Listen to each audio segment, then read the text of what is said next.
Welcome to Native Talk Arizona, Native Health's Native American Cultural Affairs program, presented by Native Health and KRDP 90.7 FM. I'm Susan Levy. Later in the show, Bethaney Allison will tell us about the Arizona Department of Education's Office of Indian Education, and I'll chat with Travis Holt Hamilton, filmmaker, producer, and owner of Holt Hamilton Films. March is Colorectal Cancer Awareness Month, which raises awareness about colorectal cancer, its prevention, early detection, and treatment options. In the studio with us today is Dr. Jennifer Veaco, and she is Native Health's family practice physician. And welcome back to Native Talk Arizona, Dr. Veaco. Yeah, thanks for having me. We always love having you. It's fun to be on here and to talk about different topics that are important to everyone. You're one of my favorite guests. So, March is Colorectal Cancer Awareness Month. What is colorectal cancer? So, colorectal cancer is when there is an abnormal growth, and it can be in the lining of the colon or the rectum. These growths usually start out as polyps, and these can be seen and removed, and hopefully they don't turn into problems in the future. So, are there signs and symptoms of colorectal cancer? So with colorectal cancer, the reason that it's tricky is sometimes these symptoms can be pretty vague. It can be just ongoing discomfort, belly pain that doesn't seem to really fully resolve. But the biggest symptoms to look out for is if you're noticing any blood in your stool or changes to your bowel habits, like you're having more diarrhea or more constipation, or your bowel movements are not regular. Now, should people get tested for this, or should they visit a provider? What kind of advice do you have? Yeah, so it is a very common cancer in the U.S., and so it is recommended to be screened for this. For average risk individuals, it's recommended to start screening at the age of 45 and to stop screening at the age of 75. Now, if someone has symptoms earlier than 45, I recommend them to discuss those symptoms with their providers to see if they need screening earlier. Also, if they have a family history of cancer, please talk about that with your provider so we can consider screening earlier as well. So I have friends that were diagnosed at under 45 and they went and got tested, and boy, I know they're very glad they did. So it can affect anybody, right? Yes. Yeah, and actually this type of cancer is increasing in younger individuals, and so that's one thing that the Colorectal Cancer Awareness Month is trying to get out is, please at age 45, talk about it. Everyone should be talking about it with their providers. But if they're having any new symptoms, GI symptoms that are just unexplained, don't assume that it's just a hemorrhoid or it's just constipation or it's just, diarrhea that comes and goes. Talk about it more and see if we should double check things. So, Dr. Veaco, I know there's been some studies that talk about diet contributing to colon cancer. So is there a diet or food group that would generally make people healthier? Yes, and I think that this is also the reason why colon cancer is increasing in younger age groups is unfortunately our American diet, or the typical diet that a lot of people eat. And also obesity increases the risk of colon cancer. So the types of foods that you're wanting to focus on is going to be more fruits and vegetables and plant-based proteins to help with lowering your risk for colon cancer.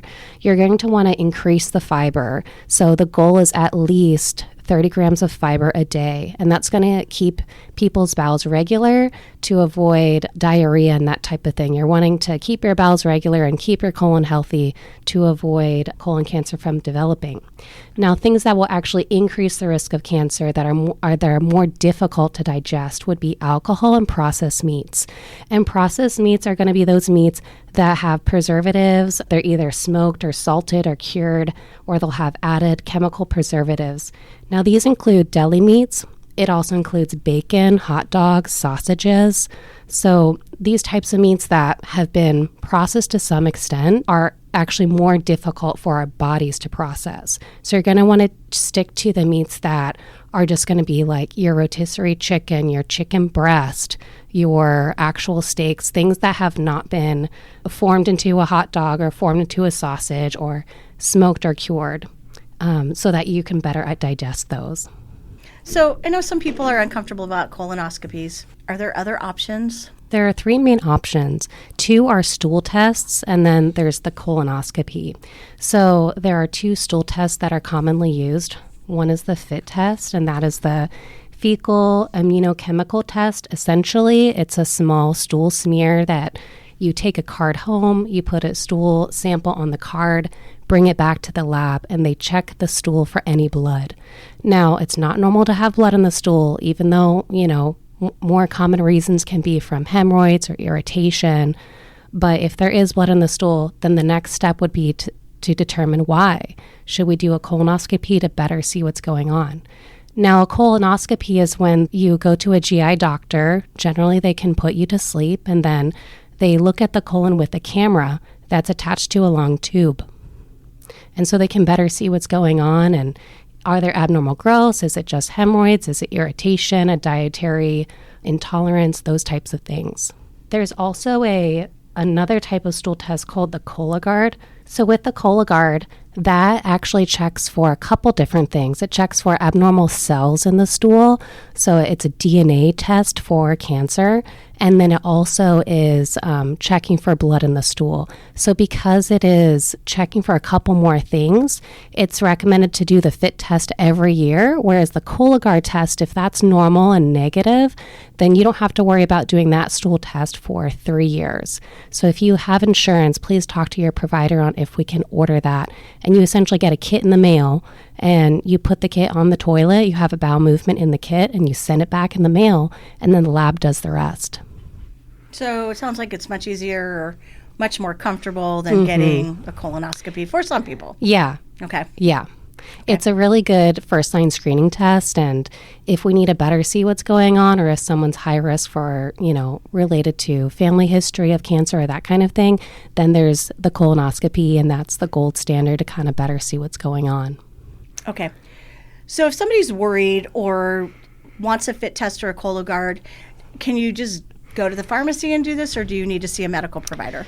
So it is a lab order. So a medical provider does have to order it for you. And I recommend making an appointment with your primary care doctor or provider, and that way we can kind of see what test is going to be the best test for you. The FIT test is the cheapest option for people who don't have insurance. Let's do the FIT test. For people who want to do a stool test but may have more availability with insurance, we can do the Cologuard. Or if people want to just go ahead and get the procedure done with the colonoscopy because they're having more symptoms or they have a higher risk for having colon cancer, then we can certainly do a referral to a GI doctor to get that done. Okay. And since we're pretty much out of time, I assume listeners would just call Native Health Medical at 602-279-5262, make an appointment for a medical provider, right? Yeah. And then they would just say, I'm interested in finding out more about a Cologuard or FIT test or colonoscopy. And we do have the FIT tests here in the clinic, so we can send you home with one. Oh, that's awesome. Less shopping to do. All right. Well, thank you so much for coming on today. We really appreciate it. Thank you. Coming up next on Native Talk Arizona, Bethaney Allison will tell us about the Arizona Department of Education, Office of Indian Education. Support for KRDP 90.7 FM comes in part from Native Health, with 2 locations in Phoenix, 4041 North Central Avenue, Building C, near the corner of Central Avenue and Indian School Road, and at 2423 West Dunlap Avenue. Native Health is also located in Mesa at 777 West Southern Avenue, near the corner of Southern Avenue and Extension Road. Native Health provides primary medical, dental, behavioral health, WIC, and wellness services for the urban Native American community. For more information, call 602-279-5262 or visit our webpage at nativehealthphoenix.org.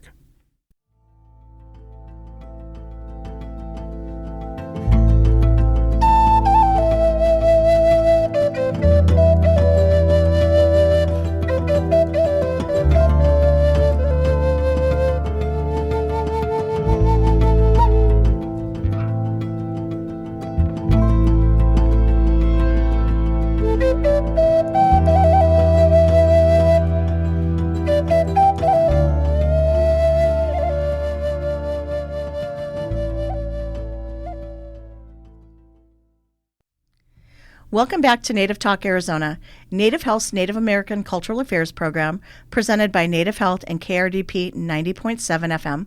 I'm Susan Levy, And with us today is Bethaney Allison. She is the Education Program Specialist at the Office of Indian Education. The Arizona Department of Education's Office of Indian Education administers federal and state programs to meet the educational and cultural needs of Native American students. And I'm so excited that you're here, and I can't wait to hear what you all are doing and what you're planning. So welcome. Hi, thank you so much for having me here. I'm very excited to speak with you today. Well, can't wait to hear more. Before we get started, tell us a little bit about yourself, your journey, and how you ended up at the Office of Indian Ed.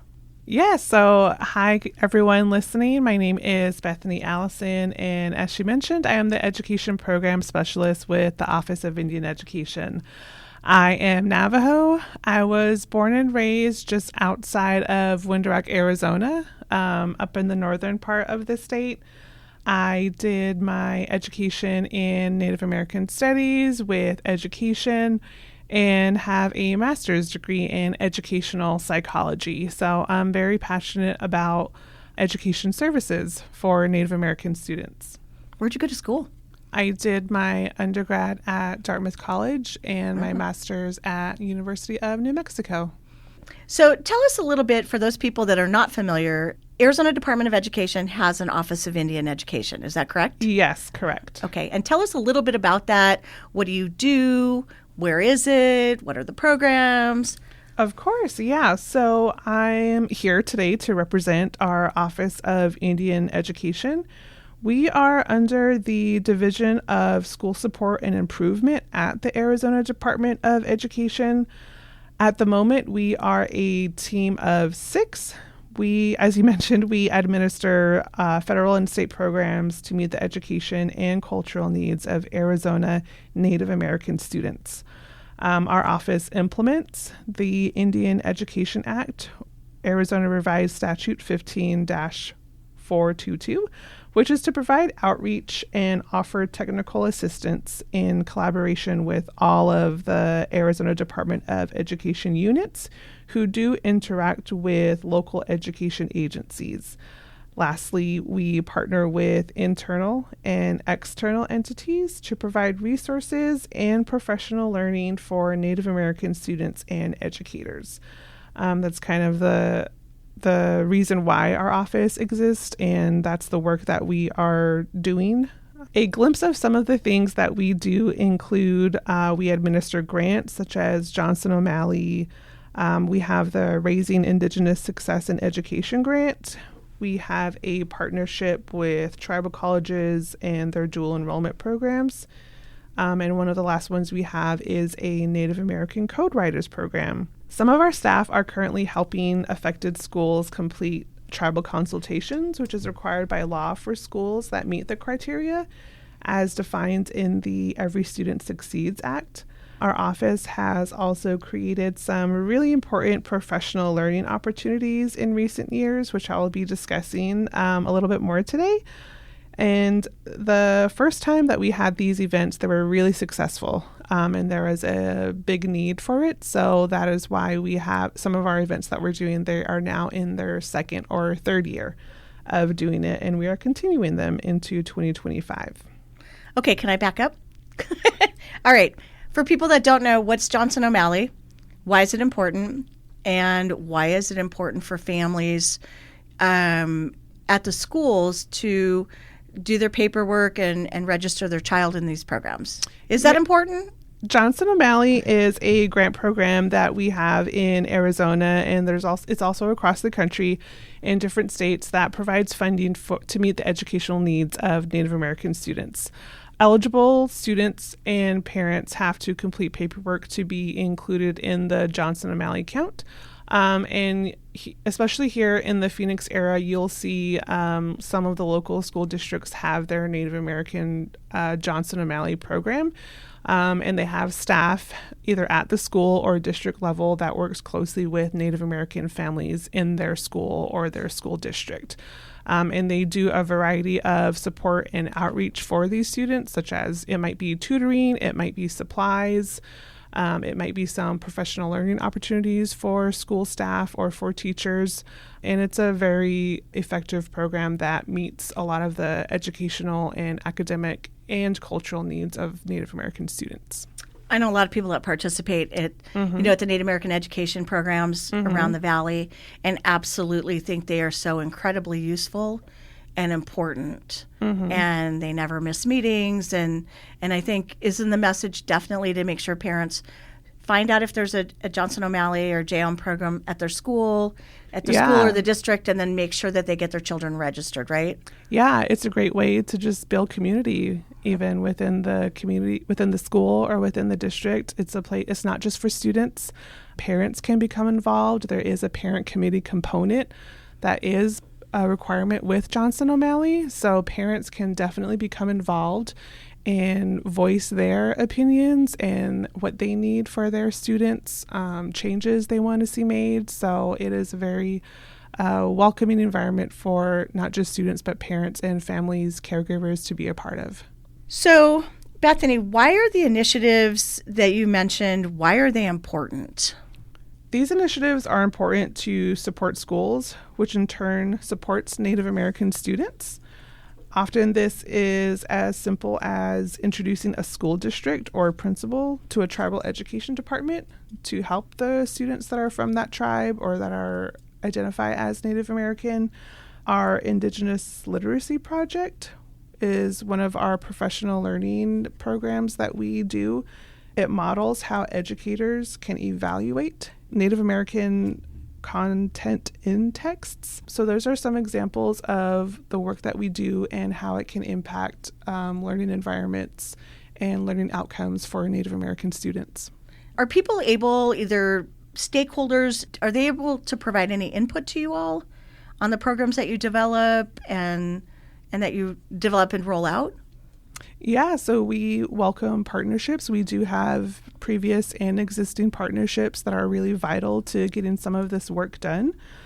The other input that we received, it's based upon the needs or barriers that are expressed by school administrators, teachers, and parents. It's also based on successful collaboration and learning opportunities. We are excited to see our staff growing, to have more hands ready to tackle some of these needs across the state of Arizona. You guys do such great work. Now, I know you have some STEM programs coming up, and I saw some of the flyers and the information, and it looked like an amazing program. So, one, what is the STEM program that you're doing, and do you have a goal in mind behind that?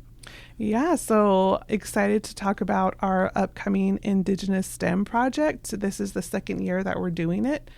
If you're familiar with our Indigenous Literacy Project, it's very, very similar. It's actually born from our literacy project. It is a series of free professional learning opportunities for educators to learn more about Indigenous content within STEM, within science, technology, engineering, and mathematics.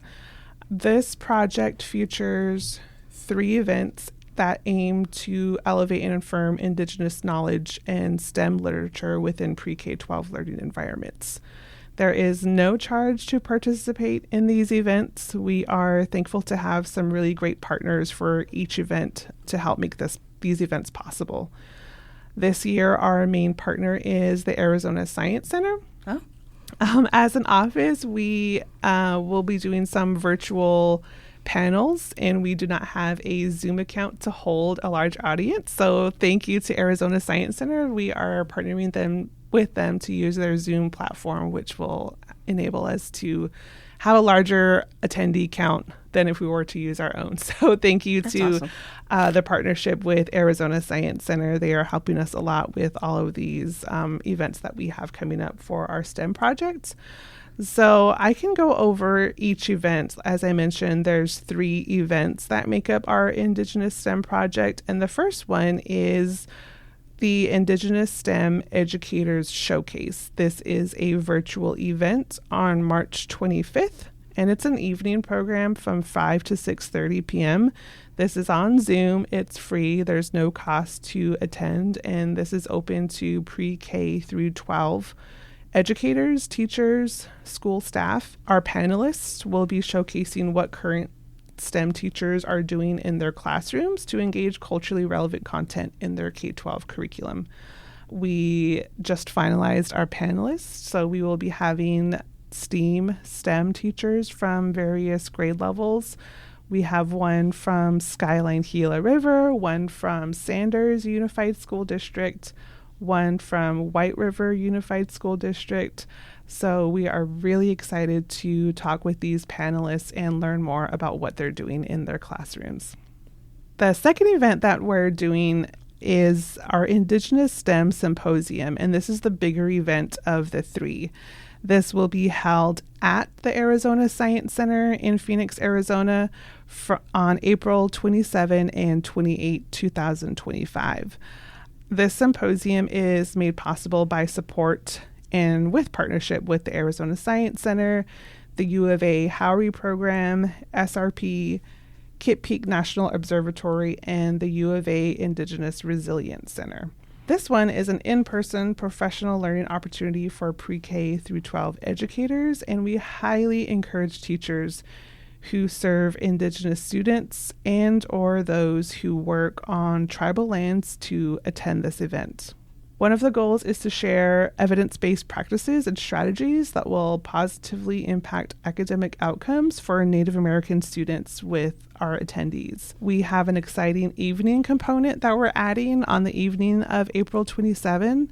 We are very excited. This was very popular, and we had a lot of great conversations at our event last year, so we're really excited to continue it again this year. How many people is this? I know it's in person. How many people can come?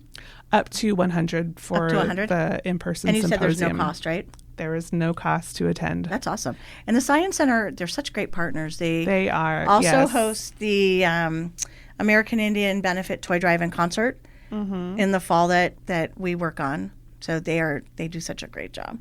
Okay, and I think there's one more event you haven't mentioned, right? Yes. Okay. And the last one is our STEM Professionals panel.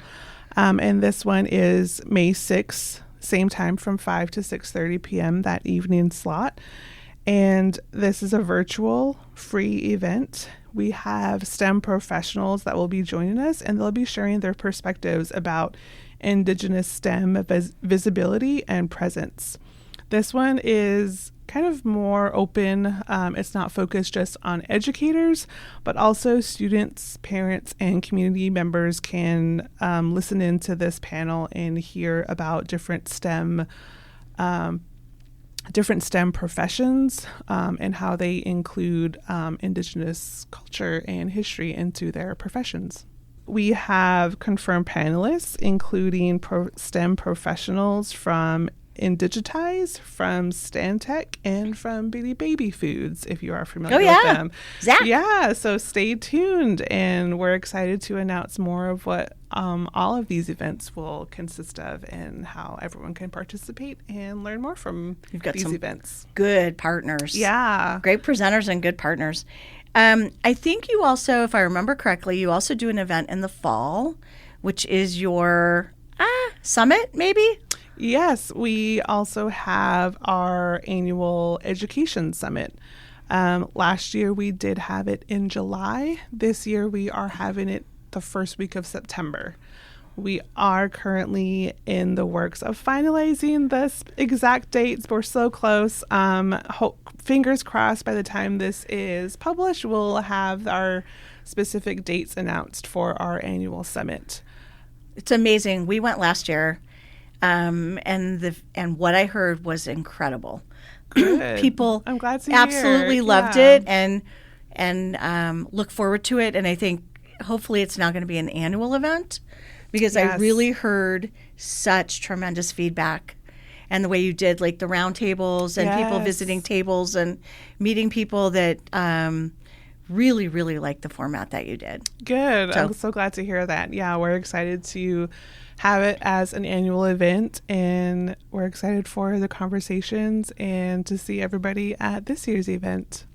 Well, I know we're almost out of time, but I did want to ask you, how can listeners find more information about the Office of Indian Ed, the STEM programs, the summit hopefully soon, and contact you? Yeah, I apologize. Yeah, that was so much information. Like when I talk about our STEM project, it's not just one event. It's actually a series of 3 events and then having to go into detail about each one.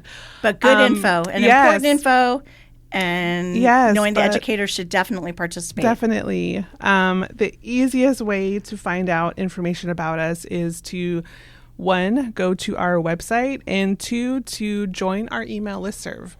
All of the updates and details about all of the events and programs that I mentioned will be sent out in emails in the coming weeks and months. And our website is www.azed.gov/OIE, and that takes you to our office website. So www.az for Arizona, ed for education, .gov /OIE for Office of Indian Ed. Okay. Yes. I think your newsletters are phenomenal. I always find a lot of really helpful information on scholarships, what's going on, everything at the OIE, and I always forward that to a bunch of people. Good. I would say it's one of the best ones that I get every month. Yes, and I love them. Thank so you whoever so much. writes it, you write it. Yeah, I do. Totally great and love it. I think you do a great job. Thank you so much. We appreciate that feedback very much. Yes, so sign up for our listserv if you go to our website.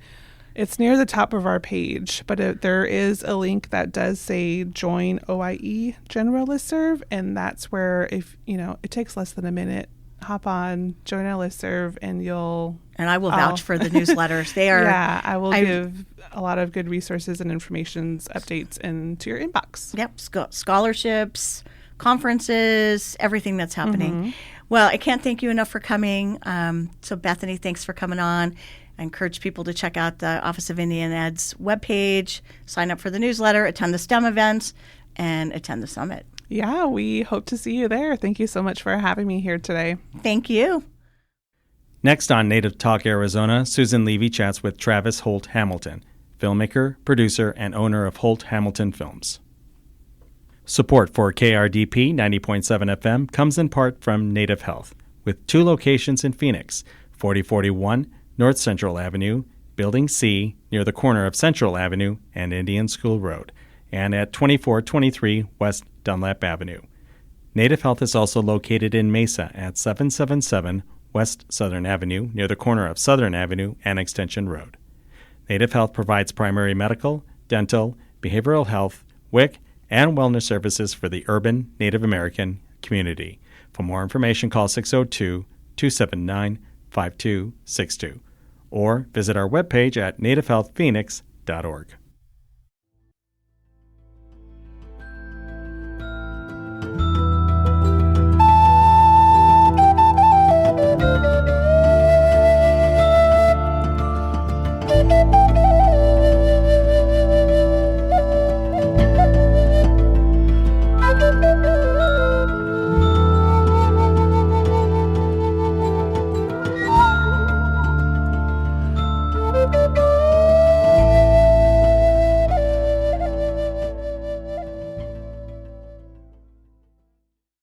Welcome back to Native Talk Arizona, Native Health's Native American Cultural Affairs program, presented by Native Health and KRDP 90.7 FM. I'm Susan Levy, and on the phone with us today is Travis Holt Hamilton. He's a filmmaker, a producer, and owner of Holt Hamilton Films, focusing on Native American, Indigenous stories that are family-friendly and uplifting entertainment. Travis, welcome back to Native Talk Arizona.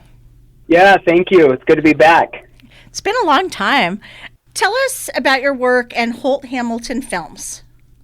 Our focus is we're trying to tell stories that connect with the human heart, the human experience. First one was a movie called Turquoise Rose that I wrote while I was deployed in the Middle East during 2003, 2004 in Iraq, Kuwait. And that was kind of the launching pad for us. I was pulled out of film school, got deployed, and then from that point came home, thankfully, from the Middle East, and continued to write and work on various projects, and that's just kind of snowballed into a little bit more experience and learning a few more things, and eventually made another film and just keep keep trying to figure out. I know I've talked numerous times from kind of day one is my goal, kind of my educational goal is to get 12 movies, feature films that have all played in theaters that, you know, I've written, to get those 12 films made. And then at that point, okay, I can be a serious filmmaker now because I feel like I understand the process. So right now we're halfway. So Touch the Water, our last film, was our 6th movie, and trying to get our 7th movie shot here in a month or so. That's kind of the journey of, you know, we're an independent production company turned distributor. First movie came out, nobody was interested. I didn't know how to get into Hollywood and, you know, get it on theaters and stuff. So started that journey, trying to figure it out as we went. So we ended up booking in some screens, and that rolled into a few more screens. And so that's built some relationships over those 20 years. And so now we kind of have a little distribution outlet with theaters that we get into. And then one of my favorite parts is to take the recent movie and get on the road with it and take it around to tribes and conferences and stuff around the country. So still in the process of doing that as I'm trying to get this next movie. So that's kind of my world on the work side, is, you know, working on the next script and the pre-production of a film, and, you know, the distribution of a film. And through all of that, it keeps me more busy than I probably should be. So. Okay, let's back up. Let's talk about, you said Turquoise Rose was your first film, right? Yes, my first movie. And what was that about? That was a story of a young Native woman in school and college here in the Phoenix area, and it was her journey back to the reservation to take care of her grandmother over her summer break. You know, going back there and realizing more of who she is and where she comes from, and tying into kind of a coming of age story. That film, you know, did really well, was received really well. Yep, that one rolled into, we had someone at a screening, asked, a lady stood up and with tears and emotion thanking us for the film that we had just made, that Turquoise Rose film, and then asking, well, what's your next project? And that kind of may have been kind of the first time that it really, like, oh yeah, we're supposed to have another one, and like, oh, okay. Kind of kicked off running from there. But that film's done. It's still people are still seeing it for the first time, and it's, you know, it's been out. So it's almost been 20 years that movie's been out, which is kind of crazy. But yeah, people are still discovering it and still rolling along. So after Turquoise Rose and the woman stood up and said that to you, what was your second film? Blue Gap Boys. So I went from Turquoise Rose that took, I think it was about a 4-year journey, 4 to 6 years, I forget top of my head. And I went my thought was, well, I need to get another film made, and just as another, you know, in film number 2 of that goal of having 12 movies as my education, there's a big drop off of independent or filmmakers that get their first movie. They call it their freshman film made. A huge percentage, I'm guessing 85-90% filmmakers never go on to make a second film because it's so difficult. A lot of times if you've borrowed money, you know, you haven't made money on your first film to pay it off, and so there's just lots of variables that come in and stop that a filmmaker that's talented or not ever making a second film. And so my thought was, well, let's just get another one made and see what happens. So the next film was a movie called Blue Gap Boys. That one it was 10 months from the conception of the idea to it playing on a few little big, you know, on a few big screens. Okay, and then which one came after that? Then there was Pete and Cleo. It's interesting when I'm working on a film, I'll sometimes just have a random thought that will come to mind of, this is the goal of the next film. And that could be, so for Blue Gap Boys, well, let's see if we can make it faster and work on more on the lighting. I remember Blue Gap Boys, it was let's really focus on the quality of the film, you know, the production quality. And so, you know, especially, you know, the lighting in that film was where kind of my mind was with.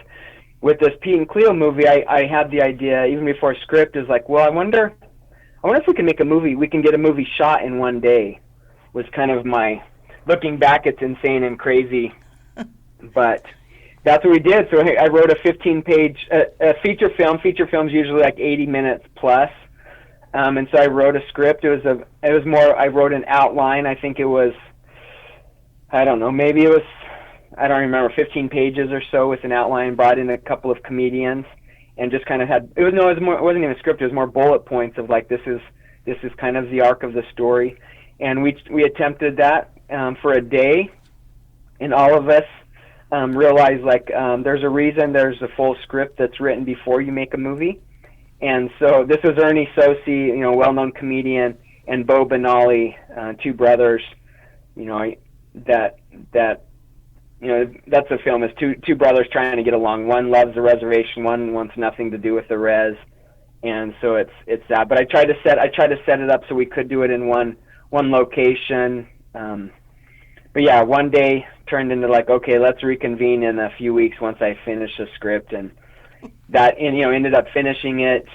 And that film actually ended up taking, I think it was six, maybe 7 days to film. So still extremely fast.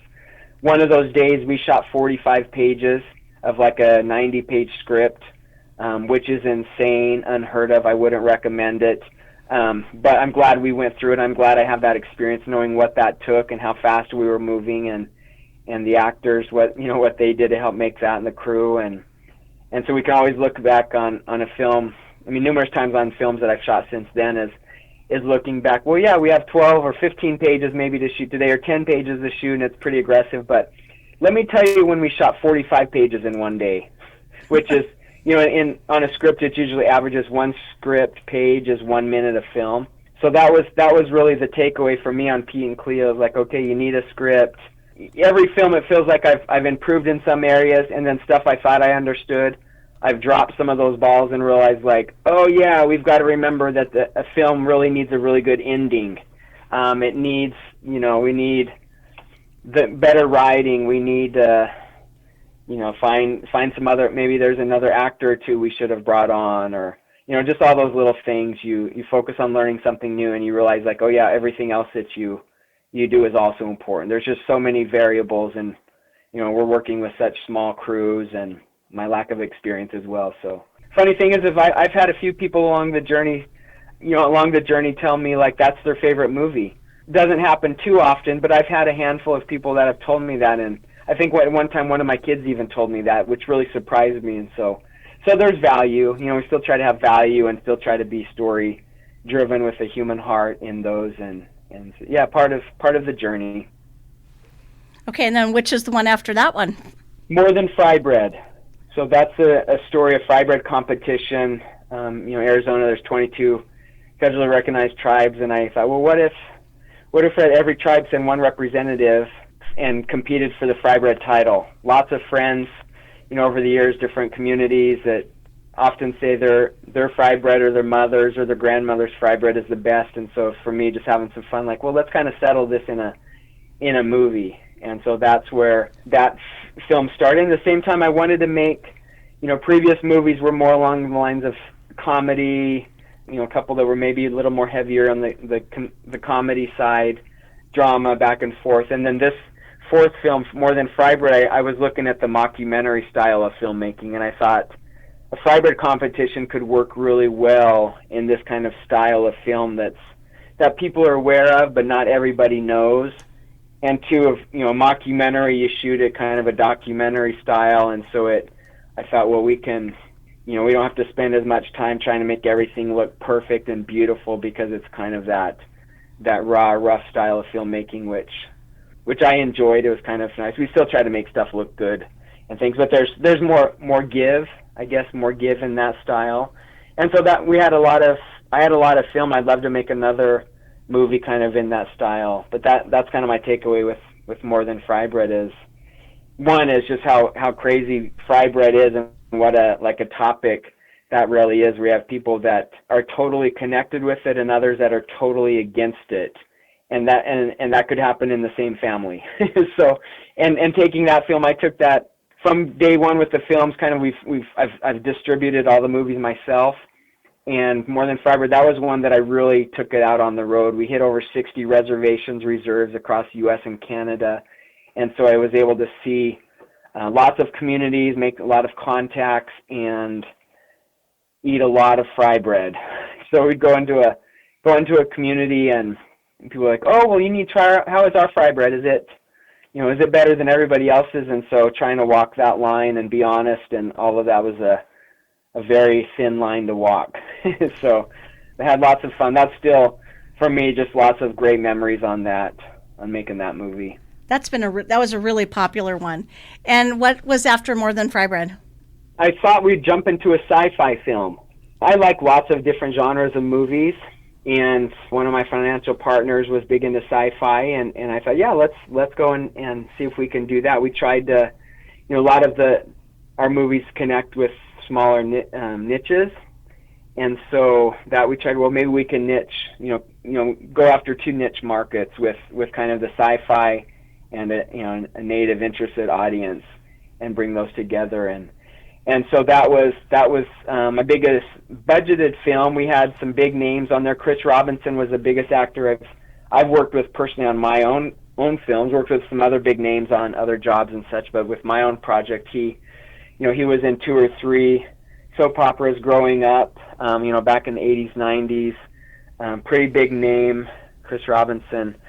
So that was fun working with his level of talent.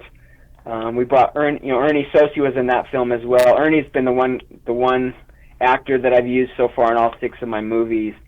And I remember Ernie talking about working with Chris, that he was able to work, intimately with him, and just the things that Ernie, shared some of the things that he took away from working with an actor at that level of, that top level caliber actor. So that was a film that was good. I had lots of people reading it and giving me feedback, and I feel from my original script I let it really get watered down to what it originally was. We had a couple of locations, a couple of tribes we were going to work with that we had permission approvals with, but it took so long to get that film made. By the time we were able to film it, some of the tribal councils had changed, and so we had lost our permission to shoot, that they decided, for whatever reasons, that they wouldn't let us come in and film. And so that was kind of last minute changing the script. And then realizing with that I like sci-fi, but I don't, you talk with a real sci-fi fan, and there was lots of things that we missed on that film, but it was another process. I'm still really pleased with it. It's like, any of your kids, there's, you love all your kids, and I learned a lot and had some great experiences with that film, and changed the way I made films a little bit in some ways. In some ways, like, okay, we need to learn more. I need to learn more in this area of production in the process. And so that one we did really well. We probably hit the most theaters I've played on with any of my films. We did really well at the box office. Yeah, still pleased with that film. I still watch it and like, really, oh wow, we did that. And I mean, that was a bigger budgeted film for us. So, and that one's been, well received. We've had lots and lots of people respond to that positively as well, and lots of audiences that have found it that haven't seen any of our other movies. So you never know. Well, then I know you made Touch the Water after that. I know you're doing a new film, right? You're getting ready to cast for which movie? Yeah, so we have a film called Finding Hojon, and that's a film that we're currently full speed on casting. So it's a journey of a 60-year-old man who he was raised in his father was abusive growing up. He was basically raised by his grandfather.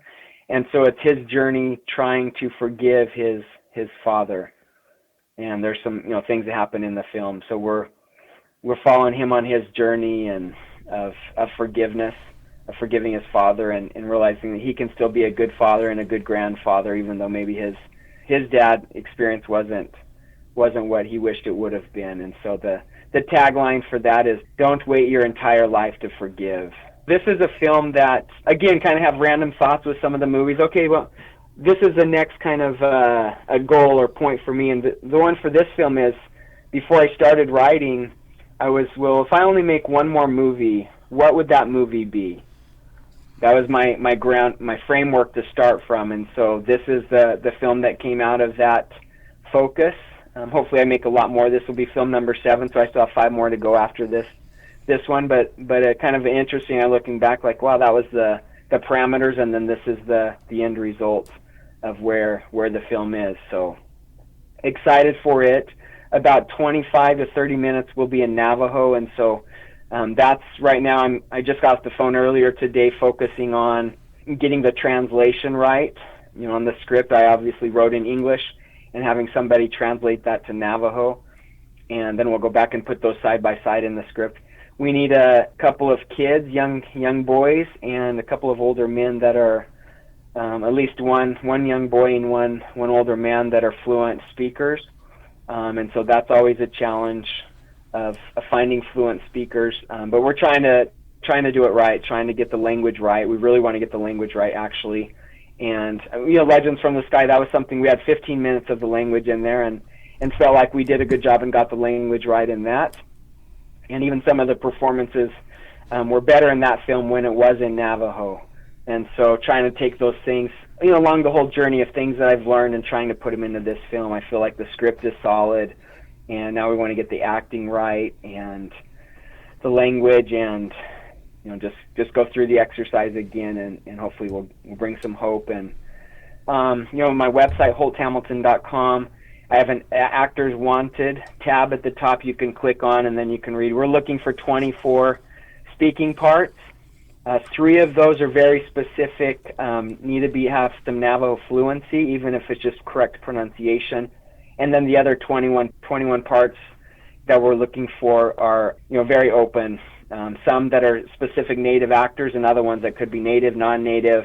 We're just looking for the talented people that could fill those roles. So very, very open to people come out, and something we've kind of prided ourselves in along the journey is just giving opportunities to first-time actors, to maybe actors that have been background actors on other projects, but to give people speaking parts and to help build that specifically that Native actor pool as well. We've put in over 100. I stopped counting a movie or two ago. Over 100 actors that we've given, their first role in a feature film that's played in the theater on. So we're set on continuing to do that, and also looking for experience. We love working with some experienced actors as well. Usually with our small budgets, we can't always afford.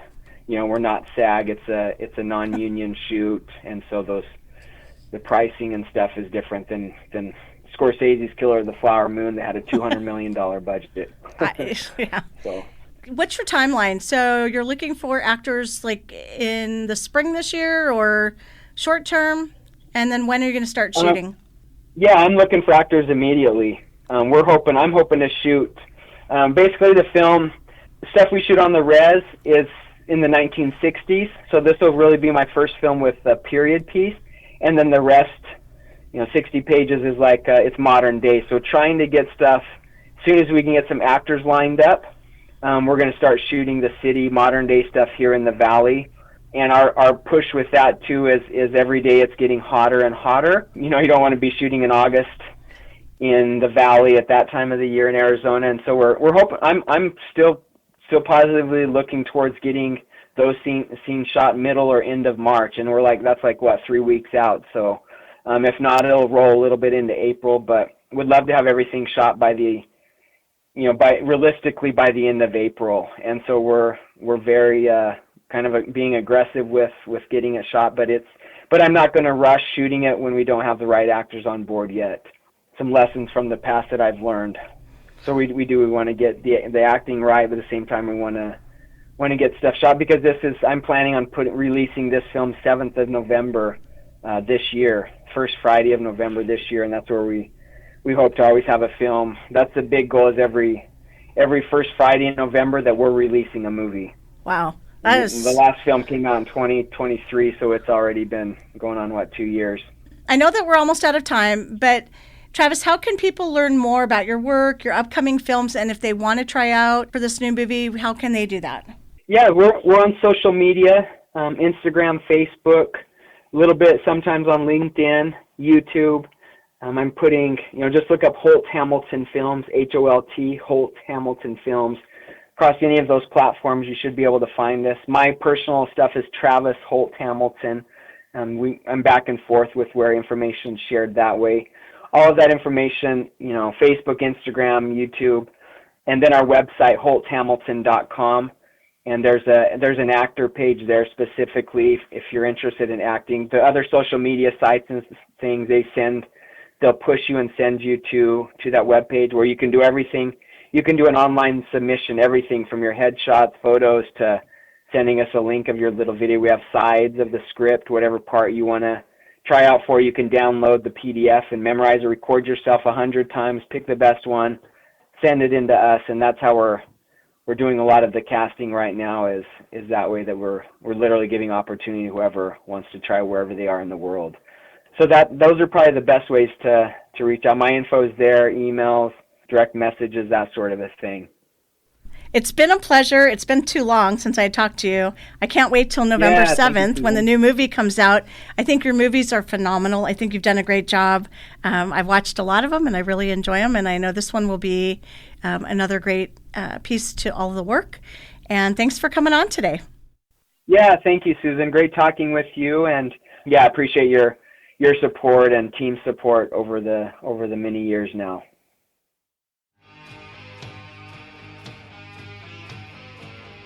Thank you for listening to Native Talk Arizona, presented by Native Health and 90.7 FM KRDP. Our executive producer is Susan Levy. Sound engineer is Javier Quiroga. We hope you will tune in again next week. If you have any questions, please reach us at nativetalkaz@listentokrdp.com.